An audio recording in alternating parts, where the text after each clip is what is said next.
In today's video, I'll show you how to check which version of Windows you're running on your laptop or desktop PC. Whether you're troubleshooting a problem or just curious, it's very easy to find out, and this method works on both Windows 10 and Windows 11. First, click on the Start menu.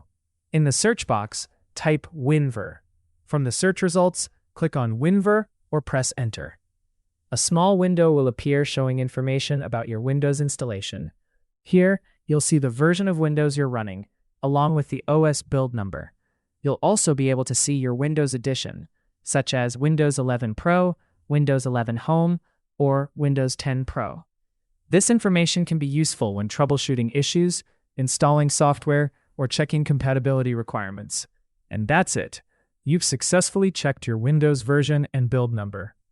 If you found this video helpful, don't forget to like, subscribe, and turn on notifications for more helpful Windows tutorials.